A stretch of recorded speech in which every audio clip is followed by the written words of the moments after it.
مفتی سلمان اظہری صاحب کی گرفتاری ہوئی. بہت سارے لوگوں کو جس موقع پر کھڑے ہونا چاہیے تھا بہت سارے لوگوں نے پیٹھ دکھا دی. میری کوئی رشتہ داری نہیں ہے ان سے، آپ کی بھی کوئی رشتہ داری نہیں ہے، مگر یاد رکھیے گا ہماری رشتہ داری لا الہ الا اللہ کی ہے، ہماری رشتہ داری محمد الرسول اللہ کی ہے، ہماری رشتہ داری حضور کی وفا کی ہے، ہماری رشتہ داری حضور کی غلامی کی ہے. السلام علیکم دوستو، بزرگوں، بھائیوں اور بہنوں، امید کرتا ہوں انشاءاللہ آپ سب خیریت سے ہوں گے. اللہ کی بارگاہ میں دعا ہے اللہ آپ سب کو ہمیشہ خوش رکھے. میں آپ کا بھائی محمد عفران مفتی سلمان اظہری صاحب کی رہائی کے تعلق سے ایک بیان لے کر حاضر آیا ہوں. وہ بیان کیا ہے آج آئیے اس ویڈیو میں سنتے ہیں اور اس ویڈیو کو دیکھ کر زیادہ سے زیادہ اس پر عمل بھی کرنے کی کوشش کریں گے انشاءاللہ. تو بنا دیر کیے ہوئے آئیے اس ویڈیو کو دیکھتے ہیں دوستو. سلمان اظہری صاحب کی گرفتاری ہوئی. بہت سارے لوگوں کو جس موقع پر کھڑے ہونا چاہیے تھا بہت سارے لوگوں نے پیٹھ دکھا دی. میری کوئی رشتہ داری نہیں ہے ان سے، آپ کی بھی کوئی رشتہ داری نہیں ہے، مگر یاد رکھیے گا ہماری رشتہ داری لا الہ الا اللہ کی ہے، ہماری رشتہ داری محمد الرسول اللہ کی ہے، ہماری رشتہ داری حضور کی وفا کی ہے، ہماری رشتہ داری حضور کی غلامی کی ہے، ہماری رشتہ داری حضور کے نام پر مرنے اور مٹنے کا جذبہ رکھنے کی ہے. ہم تو پوری دنیا کے سامنے کہتے ہیں عزت اسی کی جائے گی جو حضور کی عزت کرے گا، نام اسی کا لیا جائے گا جو حضور کا نام لے گا، جو حضور کی عزت نہ کرے گا اس کی عزت نہ کی جائے گی. لوگ سوچ رہے تھے سلمان اندر چلا گیا اب کیا ہوگا، سوال کر رہے تھے لوگ اب کیا ہوگا. میں نے کہا کچھ ہونا جانا نہیں ہے، بے فکر رہیے. شیر جیل میں بھی چلے جائیں شیر شیر ہی رہتے ہیں. شیر جیل میں چلے جائیں، شیر کا قصور کیا ہے؟ شیر نے بس ایک شیر ہی تو پڑھ دیا.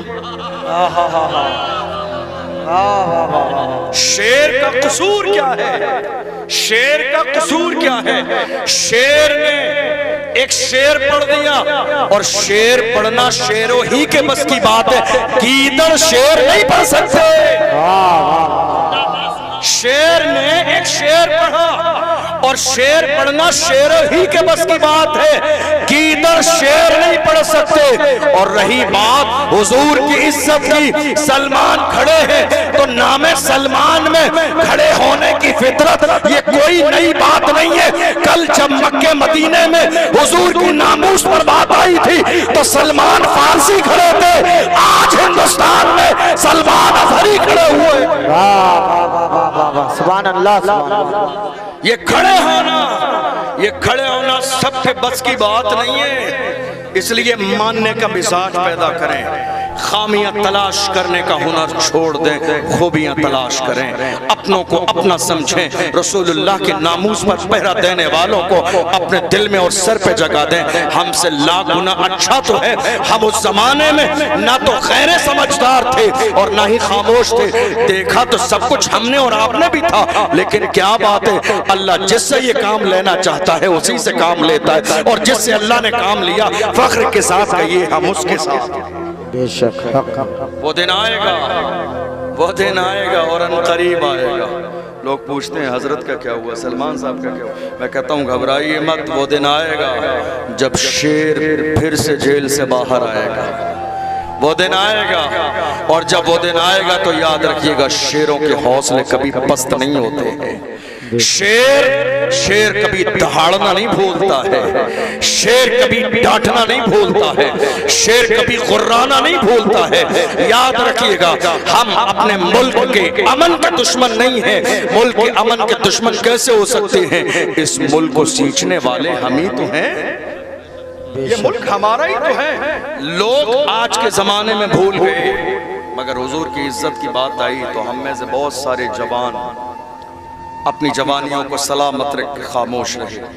میں آپ کو ایک چیز بتاؤں، آپ حسینی ہیں اور آج حسینیت کی ڈیفینیشن، حسینیت کی تعریف سمجھ کر جائیے گا. اور اگر یہ بات آپ کو سمجھ میں آ گئی تو مجھے لگتا نہیں کہ کبھی آپ بزدل ہو پائیں گے.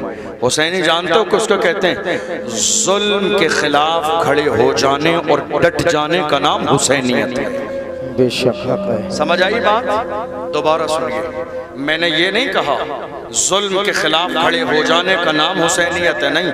کھڑے تو بہت سارے لوگ ہوتے ہیں ایک دفعہ، لیکن گھر والے کبھی بٹھا دیتے ہیں، کبھی خاندان والے بٹھا دیتے ہیں، کبھی رشتہ دار بٹھا دیتے ہیں، کبھی پرشاسن ڈرا کے بٹھا دیتا ہے، نہیں صاحب نام آ جائے گا، مقدمہ تمہارے نام پر درد کر دیا جائے گا، زندگی ساری تباہ و برباد ہو جائے گی.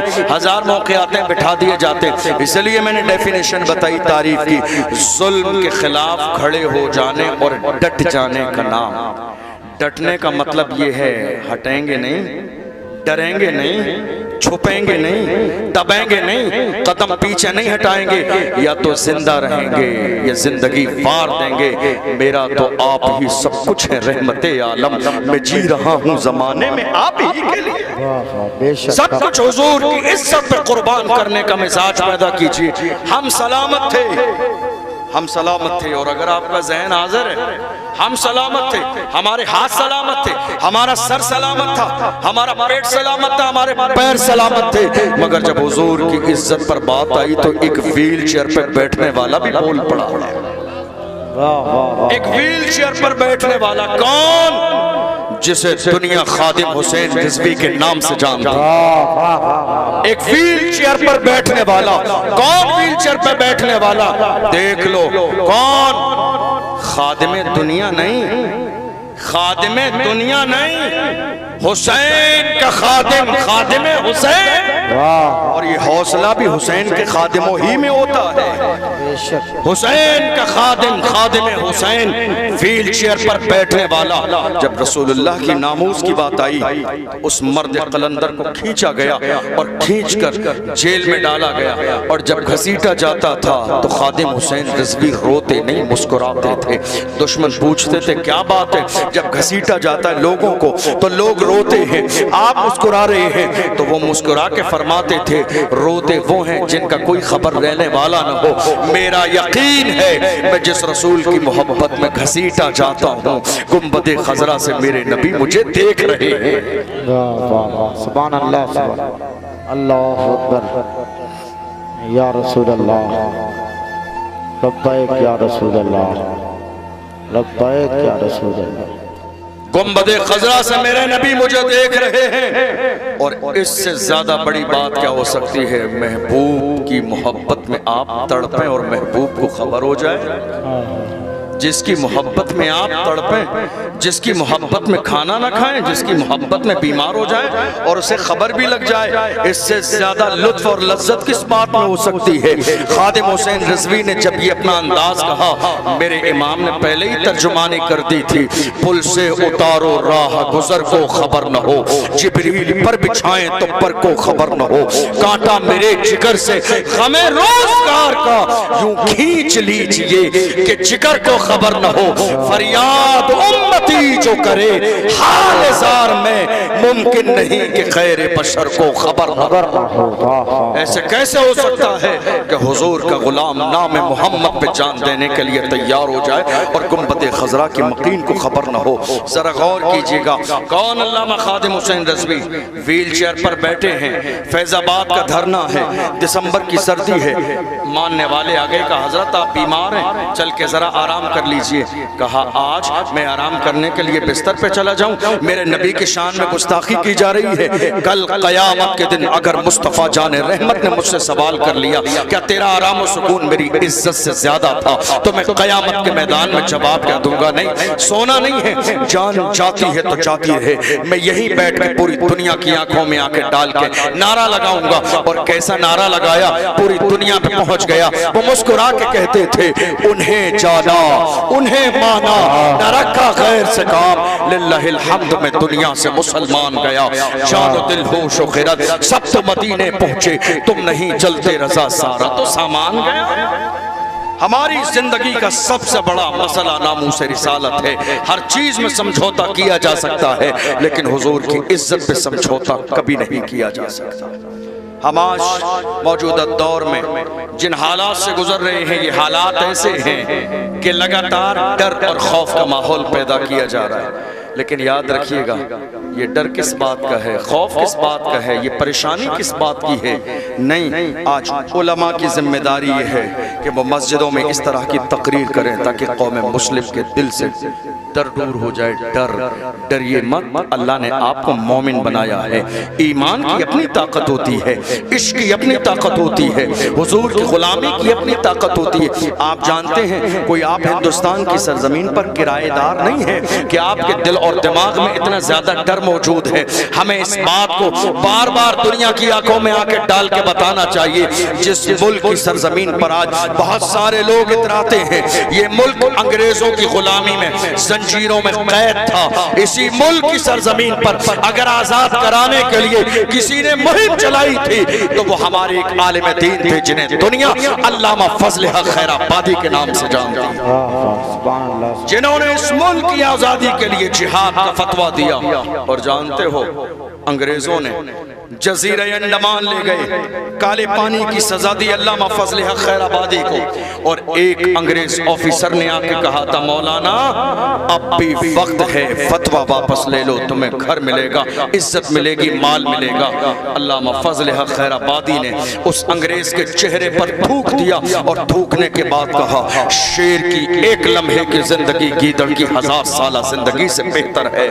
ہم محمد عربی کے غلام ہیں، جان تو دے دیں گے لیکن جو فتویٰ ہمارے قلم سے نکلتا ہے وہ فتویٰ کبھی نہیں بدلتا ہے۔ کون اشفاق اللہ خان؟ کون اشفاق اللہ خان؟ اسی ملک میں، اسی ملک کی آزادی کے لیے لڑنے والے اشفاق اللہ خان آپ کو یاد نہیں ہے، اس لیے خوف کی زندگی گزار رہے ہیں آپ اس ملک میں۔ کرایہ دار نہیں، حصے دار ہیں آپ، حصے دار۔ کون اشفاق اللہ خان؟ اشفاق اللہ خان کو جب انگریزوں نے گرفتار کیا تھا تو جانتے ہو کتنی بڑی سزا دی؟ اشفاق اللہ خان کے جسم کو جلایا گیا، ان کے جسم کی کھال کو جلا کر اتارا گیا، اور اتارنے کے بعد انگریزوں نے اپنے ہاتھوں میں نمک لیا، اور نمک لینے کے بعد اشفاق اللہ خان کے پورے جلے ہوئے جسم پر نمک لگایا۔ ذرا غور کرو جلے ہوئے پر نمک کتنی تکلیف دیتا ہے، اور کہا اشفاق اللہ خان اب بھی وقت ہے، فیصلہ بدل دو، فتویٰ بدل دو، انگریزوں کے ساتھ کھڑے ہو جاؤ، تمہیں جان بھی دی جائے گی، عزت بھی ملے گا، مال بھی ملے گا، شہرت بھی ملے گی، عہدہ اور منصب بھی ملے گا۔ مگر سبحان اللہ، اشفاق اللہ خان نے اس عالم میں بھی کہا تھا سرفروشی کی تمنا اب ہمارے دل میں ہے، دیکھنا ہے زور کتنا بازوئے قاتل میں ہے، وقت آنے پر بتا دیں گے تجھے اے آسماں، ہم ابھی سے کیا بتائیں کیا ہمارے دل میں ہے، ہم تو دنیا سے چلے جائیں گے مگر اللہ کی عزت کی قسم بھارت کے مسلمان آزادی کے ساتھ نمازیں بھی پڑھیں گے، روزے بھی کریں گے، اور انشاءاللہ جلسے بھی کیا کریں گے۔ اسی ہندوستان کی سرزمین پر ملک کی آزادی میں ایک اور بہت بڑا نام ہے۔ آپ جانتے ہیں جب کوئی بہت بے باک اور بے باک ہو کے ظلم کی آنکھوں میں آنکھیں ڈالے تو دنیا یہ سوچتی ہے کہ اس کا بیک گراؤنڈ ضرور کوئی نہ کوئی بہت مضبوط ہے، اس لیے یہ ڈرتا نہیں، دبتا نہیں۔ اسی ملک کی آزادی کی تاریخ میں ایک بہت بڑا نام جسے دنیا حضرت علامہ سید کفایت علی کافی کے نام سے جانتی ہے۔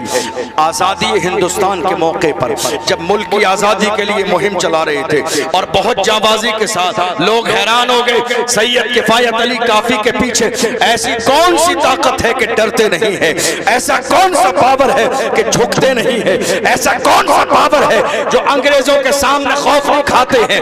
لوگوں نے مولانا سید کفایت علی کافی کے شجرے کو تلاش کرنا شروع کیا، جب شجرے کو تلاش کرتے کرتے آگے گئے تو آخر میں جا کے پتا چلا سید کفایت علی کافی کا شجرہ کربلا میں میرے آقا حسین سے ملتا ہے۔ انہیں یقین ہو گیا اب یہ نہ ڈرنے والا ہے، نہ یہ دبنے والا ہے، نہ یہ جھکنے والا ہے، نہ یہ چھپنے والا ہے۔ یہی مولانا سید کفایت علی کافی ہے۔ انگریزوں نے ملک کی آزادی کے وقت میں انہیں غدار کہا اور کہا پھانسی کی سزا دی جائے گی، اور پھانسی کی سزا مراد آباد کے چوراہے پہ دی جائے گی۔ مراد آباد کے چوراہے پہ جمع کیا گیا، بھیڑ آ گئی، لوگ آ گئے۔ 27 رمضان ہے، عصر اور مغرب کے درمیان کا وقت ہے۔ مولانا سید کفایت علی کافی کے گلے میں پھانسی کا پھندا ڈال دیا اور ڈالنے کے بعد کہا مولانا یہ بتاؤ تمہاری کوئی آخری خواہش تو نہیں ہے؟ اللہ اکبر، ہم میں سے کوئی ہوتا تو نہ جانے کیا کہتا آخری خواہش کیا ہے، مگر دیکھو حسین کے شہزادے، حسین کی اولاد کیسی ہوتی ہے۔ حضرت علامہ سید کفایت علی کافی کے گلے میں پھانسی کا پھندا ہے، پوچھتے ہیں کوئی آخری خواہش ہو تو بتاؤ، مسکرا کے کہتے ہیں اے ظالمو میری آخری خواہش جاننا چاہتے ہو تو سنو، میری آخری خواہش یہ ہے کوئی گل باقی رہے گا نہ چمن رہ جائے گا، پر رسول اللہ کا دین حسن رہ جائے گا، اطلس و کم خواب کی پوشاک پر نازا نہ ہو، اس تنے بے جان پر خالی کفن رہ جائے گا، ہم سفیر و باغ میں ہے کوئی دم کا چہچہا، بلبلیں اڑ جائیں گی سونا چمن رہ جائے گا، نام شاہانے جہاں مٹ جائیں گے لیکن یہاں حشر تک نام و نشانے پنجتن رہ جائے گا، جو پڑھے گا صاحب لولا کے اوپر درود آگ سے محفوظ اس کا تن بدن رہ جائے گا۔ یہ کردار تھا ہمارا، یہ انداز تھا ہمارا، یہ طریقہ تھا ہمارا کلمہ پڑھنے والوں کا۔ افسوس صد افسوس کہ آج آپ جانتے ہیں حالات کیا ہیں، مسجدوں میں نماز جمعہ میں خطاب ہوتا ہے، ہمارے علماء، آپ کی توجہ ہے میری بات پر، توجہ ہے آپ کی، ہمارے علماء جمعے میں جب خطاب کرتے ہیں تو حالت یہ ہوتی ہے کہ اگر موجودہ حالات پر ایک جملہ بول دیں، ایک جملہ بول دیں تو تمام محلے کے لوگ، کمیٹیاں، ذمہ داران آ کے نماز جمعہ کے بعد کہتے ہیں حضرت یہ مسجد ہے، سیاست کی بات نہیں چلے گی، حضرت یہ مسجد ہے، یہ مسجد ہے، سیاسی بات نہیں چلے گی، آپ مولانا ہیں، آپ عالم ہیں، آپ کا سیاست سے کیا لینا دینا ہے؟ یار خدا کے بندو کچھ تو سینس استعمال کرو، سیاست کوئی ناجائز چیز ہے، سیاست کوئی حرام چیز ہے، سیاست کوئی بری چیز ہے؟ اگر آپ سیاست نہیں کرو گے تو آپ کے ساتھ سیاست کر دی جائے گی، اور ہمارے ساتھ سیاست کی ہی جا رہی ہے۔ کیا مسجدوں پہ چلتے ہوئے بلڈوزر آپ کو نظر نہیں آتے؟ کیا ٹوٹتے ہوئے مسجد اور محراب آپ کو نظر نہیں آتے؟ کیا قمر غنی عثمانی اور سلمان اظہری ایک زمانے سے جیل میں بند آپ کو نظر نہیں آتے؟ کاش کہ قوم مسلم کے پاس سیاسی پاور ہوتا تو آج ہمارے اوپر یہ ظلم نہیں ہو رہا ہوتا، آج یہ ظلم ہمارے اوپر نہیں ہوتا، لیکن ہم نے کبھی اس حوالے سے غور نہ کیا۔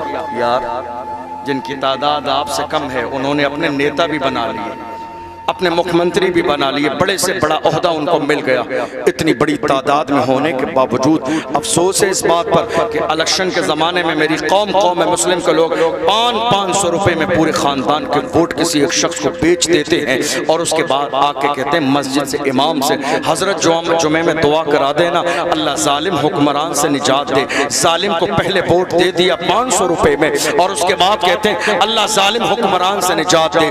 یاد رکھیے گا یہ ووٹ بھی آپ کے ہاتھوں میں ایک امانت ہے، اگر آج امانت کا حق ادا نہیں کریں گے تو کل قیامت کے دن آپ سے سوال کیا جائے گا کیا سوچ رہے ہیں اللہ نے آپ کو کس کام کے لیے پیدا کیا۔ یاد رکھیے گا یہ جو آج غیروں کے فلیکس آپ دیواروں پر لگا رہے ہیں، ان فلیکس لگانے کے لیے اللہ نے آپ کو پیدا نہیں کیا، دوسروں کی جے بجے کے نعرے لگا رہے ہیں اللہ نے اس لیے پیدا نہیں کیا، دوسروں کے پوسٹر دیواروں پر لگا رہے ہیں اللہ نے اس کے لیے پیدا نہیں کیا۔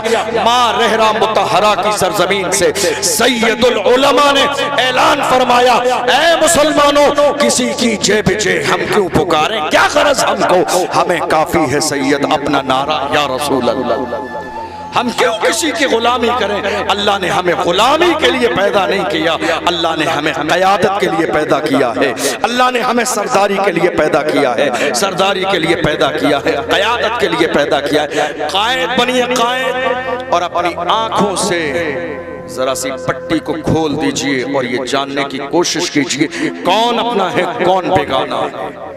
آج تک 75 سالوں میں افسوس ہے اس بات پر کہ میری قوم مسلم پورے ہندوستان لیول پر اپنا کوئی سیاسی لیڈر تیار نہ کر سکی۔ یہ بات کون کرے گا، یہ بات کہاں کی جائے گی، کون سوچے گا اس بارے میں، کون آئے گا؟ یاد رکھیے آپ صلاح الدین ایوبی نہیں آئیں گے، اب محمد بن قاسم نہیں آئیں گے، اب نور الدین زنگی نہیں آئیں گے، اب اورنگزیب عالمگیر نہیں آئیں گے، موجودہ دور کا صلاح الدین ایوبی آپ کو بننا ہے، موجودہ دور کا نور الدین زنگی آپ کو بننا ہے، موجودہ دور کا محمد بن قاسم آپ کو بننا ہے، موجودہ دور کا خالد بن ولید آپ کو بننا ہے۔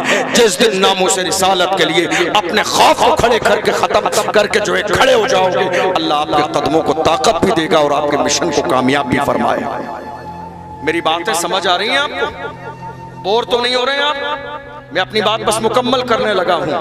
موجودہ دور میں یہ ایک بہت بڑا المیہ ہے کہ ہم اس حوالے سے سوچتے نہیں۔ اور دوسری بات، ہمارا کوئی ایک بندہ جب وہ میدان میں ہماری حمایت کی بات کرتا ہے تو سب سے پہلے اس کے دامن پہ بی ٹیم کا داغ ہم ہی لگا دیتے ہیں۔ بات سمجھ آ رہی ہے آپ؟ یہ داغ ہم لگا رہے ہیں۔ اور آپ کی نالج کے لیے بتا دوں، اس کی شروعات ہوئی کہاں سے ہے؟ یہ انہوں نے لگایا جو دشمن تھے۔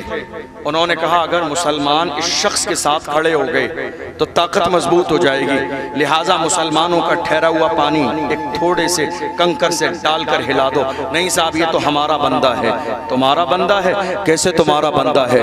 ارے ہم نے اپنی پوری زندگی میں دیکھ لیا، بڑے بڑے سورما پارلیمنٹ میں جا کے بیٹھے ہیں، لیکن پارلیمنٹ میں بل پھاڑنے والا ایک ہی مرد مجاہد ہے جس نے پوری قوم مسلم کو بتایا ہے، اے کلمہ پڑھنے والوں، لوگوں کی باتوں میں مت آؤ۔ میرے امام نے ایک زمانے پہلے کہہ دیا تھا، سونا جنگل رات اندھیری، چھائی بدلی کالی ہے، سونے والوں جاگتے رہیو، چوروں کی رکھوالی ہے۔ لوگ تمہیں تمہارے لیڈر سے دور کریں گے، تمہارے قائد سے دور کریں گے۔ ارے ہم جنہیں 5 سال ووٹوں کی بھیک دے کر نیتا بناتے ہیں، جب میرے نبی کی عزت کی بات آتی ہے، زبان سے بولنا تو بڑی بات ہے، کوئی ٹویٹ کر کے ایک میسیج میں بھی یہ نہیں کہتا غلط ہوا، حضور کی شان میں گستاخی ہوئی۔ تم نے دیکھا نہیں نپور شرما نے جب گستاخی کی تھی، کون آیا حمایت کرنے؟ نرسنگھ انن نے گستاخی کی تھی، کون کھڑا ہوا مسلمانوں کے ساتھ؟ وہی ایک شخص جسے دنیا آج بی ٹیم کہتی ہے، اس نے کہا تھا اے لوگوں مجھے بی ٹیم کہتے ہو، چلو حضور کے قدموں میں چلو، سنہری جالی پکڑ کے قسم میں بھی کھاتا ہوں، قسم تم بھی کھا لو، اگر میں بی ٹیم ہوں تو اللہ مجھے غارت کر دے، ذلیل کر دے۔ ارے مجھے بتاؤ اس کائنات میں مصطفیٰ کی سنہری سی جالی زیادہ بڑی چیز کیا ہے؟ بارگاہ رسول سے بڑی کیا چیز ہے؟ یاد رکھو، اپنی آنکھوں سے یہ جو چشمہ ہے اسے ہٹا دو، اپنے اور بیگانے کا فرق سمجھنے کی شروعات کرو۔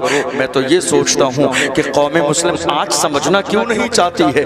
ہمارے یہاں المیہ یہ ہے، ایک چھوٹی سی مثال دے رہا ہوں، یہ جو ذات آپ کی نگاہوں کے سامنے ہے، آپ کے پڑوسی ہیں، آپ کے علاقے میں ہیں، تو شاید آپ کو نہ سمجھ میں آئیں، چراغ کے نیچے ہمیشہ اندھیرا ہوتا ہے، مگر یاد رکھیے گا یہ آپ کو آج سمجھ میں نہیں آ رہے ہیں۔ لوگ جب بڑی بڑی شخصیتوں سے محروم ہو جاتے ہیں تب جا کے پوری زندگی روتے ہیں، کاش وہ ہمارے درمیان ہوتا، کاش ہم نے اس کی عزت کی ہوتی، کاش ہم نے اس کو سمجھ لیا ہوتا، کاش اس کا سپورٹ کر دیا ہوتا۔ میں کہتا ہوں مسلمانوں، موجودہ دور میں تمہاری عزت بھی سیاست سے جڑی ہے، تمہاری مسجدوں کی بقا بھی سیاست سے جڑی ہے، تمہارے مدرسوں کا تحفظ بھی سیاست سے جڑا ہے، علماء کی عزت بھی سیاست سے جڑی ہے۔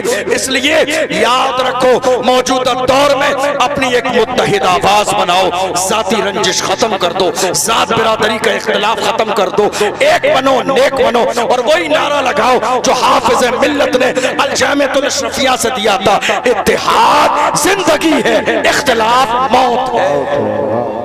وہ نعرہ لگاؤ موجودہ دور میں، اتحاد زندگی ہے، اختلاف موت ہے۔ جس دن اتحاد اور اختلاف کو سمجھ گئی انشاءاللہ وہ دن آپ کے انقلاب کا دن ہوگا۔ تمہیں معلوم نہیں، تم تو اپنے گھر میں چکن اور مٹن کھانے کے بعد عزت اور عیش کی زندگی گزار رہے ہو۔ ذرا محسوس تو کرو کلمہ پڑھنے والے فلسطین کے غیرت مند مسلمانوں پر کیسے کیسے ظلم کے پہاڑ توڑے جا رہے ہیں۔ ذرا محسوس تو کرو، پیاسے ہیں وہ لوگ، بھوکے ہیں وہ لوگ، ننگے ہیں وہ لوگ، پریشان ہیں وہ لوگ، مگر اللہ کی عزت کی قسم ہم نے مجاہد آزادی اور ہم نے مرد سنیت اور ہم نے مجاہدین اسلام تاریخ کے اوراق میں پڑھے تھے، مگر فلسطین کے جوانوں نے عملی طور پر بتا دیا ہے گردن پر خنجر چلایا جاتا ہے، مگر پھر بھی یہی کہتے ہیں مایوس نہ ہو اے دین ملت بیضا، زندہ ہے تو سینچیں گے تجھے خون جگر سے، جان چلی جائے گی مگر کسی بھی دور میں اے مسجد اقصی تجھے تنہا نہیں چھوڑیں گے، جان دے دیں گے مگر تیری آزادی کے لیے کھڑے رہیں گے، جان چلی جائے گی مگر مسجد اقصی کے در و دیوار کو یہودیوں کے ہاتھ میں کبھی نہیں دیں گے۔ ہزاروں بچے شہید ہو گئے، ہزاروں عورتیں بیوہ ہو گئی، ہزاریں لوگ مار دیے گئے، مگر اللہ کی عزت کی قسم اپنے جوان بیٹے کو شہید ہونے کے بعد ایک ماں گودی میں لے کے کھڑی ہے اور اللہ کی بارگاہ میں کہتی ہے مولا جان دے دی تیری ہی تھی، حق تو یہ ہے کہ حق عطا نہ ہوا۔ اے اللہ میرے بیٹے نے جان دی ہے، میرے بیٹے نے جان دی ہے تیرے دین کی عظمت کے لیے، اے پروردگار عالم مگر تو نے مجھے اس سے زیادہ اولادیں اور شہزادے دیے ہوتے تو اس سے زیادہ تیرے دین کی سربلندی کے لیے میں قربان کر دیتی۔ یاد رکھیے گا ہم اور آپ حسینی ہیں، حسینی کردار یہ ہے جب حق بات ہو تو ڈٹ جانا ہے، اڑ جانا ہے، خوف نہیں کرنا ہے، کھڑے ہو جانا ہے۔ جس دن حق کی حمایت کے لیے کھڑے ہو جائیں گے اللہ آپ کو عزت بھی دے گا، غلبہ بھی دے گا، کامیابی بھی دے گا، ثابت قدمی بھی عطا فرمائے گا۔ اور آخری جملہ دے کے گزر رہا ہوں، ہمارے علماء کی بھی موجودہ دور میں یہ ذمہ داری ہے، علماء کی اور ائمہ مساجد کی۔ وہ آخری جملے بس بات مکمل کر رہا ہوں، علماء کی بھی ذمہ داری ہے وہ اس بات کا خوف نہ کریں کہ لوگ کیا کہہ رہے ہیں۔ یہ چیز ہمارے حصے میں شروع سے ہی آئی ہے، برائی کی جانی، مخالفت ہونی، تن سننے، غیبت ہونی، یہ چیز ہمارے حصے میں پہلے دن سے آئی ہے۔ اس بات کی پرواہ نہ کریں، ایک عالم آئینے کی طرح ہو اور دنیا کو کہے میں آئینہ ہوں، دکھاؤں گا داغ چہرے کے، جسے خراب لگے سامنے سے ہٹ جائے۔ ایک عالم دین قوم کے اندر کھڑے ہونے کے بعد میں موجودہ دور کے حالات پر بات کرے، ناموس رسالت پر بات کرے، حضور کی عزت پر بات کرے اور جوانوں کو یہ احساس دلانے کی کوشش کرے تم کمزور نہیں ہو۔ اگر تمہارے محلے میں کوئی بڑا بزرگ تمہاری سرپرستی نہیں کرتا پھر بھی بے خوف ہو جاؤ، تمہاری سرپرستی گنبد خضرا سے میرے آقا فرمائیں گے، اور جس کی سرپرستی میرے آقا فرماتے ہیں وہ ڈرتا اور دبتا نہیں ہے، بڑے فخر کے ساتھ ہزاروں کے مجمع میں کھڑے ہو کے کہتا ہے اے دنیا والوں سنو، یہ ناز یہ انداز ہمارے نہیں ہوتے، جھولی میں اگر ٹکڑے تمہارے نہیں ہوتے، ملتی نہ اگر بھیک حضور آپ کے در سے، اس شان سے منگتوں کے گزارے نہیں ہوتے، بے دام ہی بک جائیے بازار نبی میں، اس شان کے سودے میں خسارے نہیں ہوتے۔ حضور کے سچے غلام بنیے، حضور کے پکے غلام بن جائیے۔ ڈاکٹر اقبال نے علماء سے کہا تھا اے عالموں، اے عالموں میدان میں آؤ اور اس بات کی پرواہ نہ کرو لوگ تمہاری برائی کرتے ہیں، مخالفت کرتے ہیں، نہیں یہ عوام ہیں، ذمہ دار آپ ہو، نائب رسول آپ ہو، ہدایت کے راستے پہ چلانا یہ آپ کی ذمہ داری ہے، اس لیے میدان میں آؤ اور اپنی قوم کو سیدھے راستے پہ چلانے کی کوشش کرو۔ ڈاکٹر اقبال نے کہا امامت کیا چیز ہے؟ فرماتے ہیں تو نے پوچھی ہے امامت کی حقیقت مجھ سے، حق تجھے میری طرح صاحب اسرار کرے، ہے وہی تیرے زمانے کا امام برحق جو تجھے حاضر و موجود سے بیزار کرے، دے کے احساس سے زیا تیرا لہو کرما دے، فقر کی شان چڑھا کے تجھے تلوار کرے، فتنہ ملت بیضا ہے امامت اس کی جو مسلمان کو سلاطی کا پرستار کرے۔ اور آخر میں حضور کی عزت کی بات آئی تو مسکرا کے کہا ہو نہ یہ بھول تو بلبل کا ترنم بھی نہ ہو، چمن دہر میں کلیوں کا تبسم بھی نہ ہو، یہ نہ ساقی ہو تو پھر میں بھی نہ ہو، خم بھی نہ ہو، بس میں توحید بھی دنیا میں نہ ہو، تم بھی نہ ہو، خیمہ افلاق کا استادہ اسی نام سے ہے، نبض ہستی تپش آمادہ اسی نام سے ہے، دست میں دامن کوہسار میں میدان میں ہے، بحر میں موج کی آغوش میں طوفان میں ہے، چین کے شہر مراکش کے بیابان میں ہے، اور پوشیدہ مسلمانوں کے ایمان میں ہے کہ محمد سے وفا تو نے تو ہم تیرے ہیں، یہ جہاں چیز ہے کیا لوح و قلم تیرے ہے، لحد میں عشق رخ شاہ کا داغ لے کے چلے، اندھیری رات سنی تھی چراغ لے کے چلے، تیرے غلاموں کا نقش قدم ہے راہ خدا، وہ کیا بہک سکے جو یہ سراغ لے کے چلے۔ اللہ کی بارگاہ میں دعا ہے ہم نے جو سنا ہے اسے سمجھنے اور اس پر عمل کرنے کی توفیق عطا فرمائے۔ سہون کوئی لغزش ہوئی ہو اللہ کی بارگاہ میں توبہ کرتا ہوں، اپنے محبوب کے صدقے میں معاف فرمائے۔ وآخر دعوانا ان الحمدللہ رب العالمین۔ السلام علیکم ورحمۃ اللہ وبرکاتہ۔